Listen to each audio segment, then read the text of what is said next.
turn now to Iran, where a great awakening is exploding.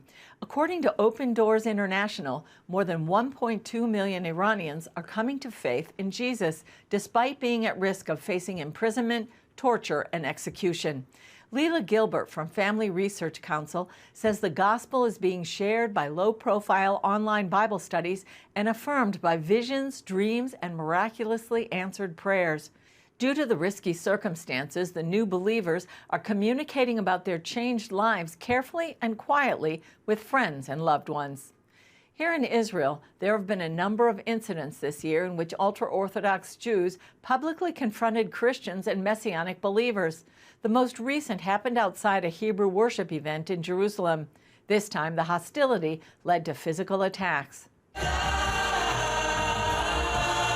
Inside the King of Kings congregation, some 800 people recently attended 2 concerts of Hebrew worship songs. It was a night of worship and singing through the scriptures, singing through the Psalms. Everyone was invited, and we were very upfront about what this event was. That was important to us, that all of the people attending knew exactly what they were coming to through the purchase of tickets well before the event.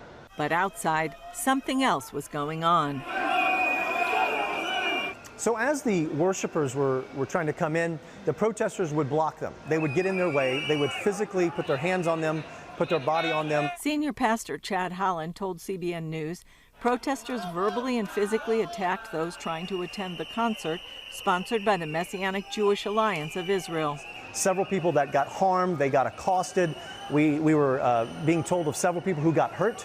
In addition to that, there was quite a loud noise-making group, and eventually this group of protesters, and we might even say violent protesters, grew to between 80 and 100 people. While Holland commended police for bringing order, he felt more could have been done to prevent the situation. We want to say thank you to the police. They did such a good job. They were so brave and courageous.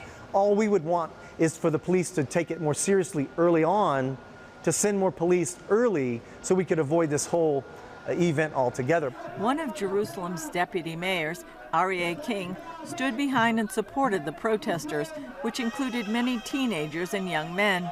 Others cheered them on from above. It's people who have a very warped view of what the Christian community is. They feel that most of the Christians in Jerusalem are there missionizing young Jews. I've tried to explain to them many times that that's not the case. Another Jerusalem deputy mayor, Fleur Hassan Nahum, told CBN News she and other leaders tried to convince King what he was doing was wrong. It was very negative, incendiary. The mayor condemned it, half the city council condemned it, and told him to his face that all he was doing is inciting hatred. While she says the group is small, Hassan Nahum is still concerned about the violence against Christians. Well, I would like to think that we do our utmost to protect all minorities. I've been involved in a campaign to get rabbis to condemn any type of violence or protests. So it's not the mainstream, and it's not even the mainstream Orthodox, and it's not even the mainstream national religious. It's a small, marginal group, a few bad apples that ruin the basket. Phaedra Shapiro, who heads the Israel Center for Jewish-Christian Relations, sees it as democracy in action. It was clear that the police were protecting the rights of concertgoers. I mean, this is still a democratic country, and that includes the democratic right to protest, so long as it doesn't harm law and order. On the other hand, she's concerned about the growing dispute. There is a growing polarization in Israel, and that really has nothing much to do with Jews and Christians, and everything to do with politics and a certain sector that feels emboldened to act in increasingly undemocratic and sometimes brutal ways. While Israelis may be sensitive to the idea of missionary activity, Shapiro believes those who would protest a Christian event are relatively few. She also feels Israelis should turn their energies elsewhere. I think that our mission as Jews in Israel, it seems to me, needs to be building a vibrant Jewish identity among our people and not protesting a music concert. Holland emphasized that there was no intent to evangelize.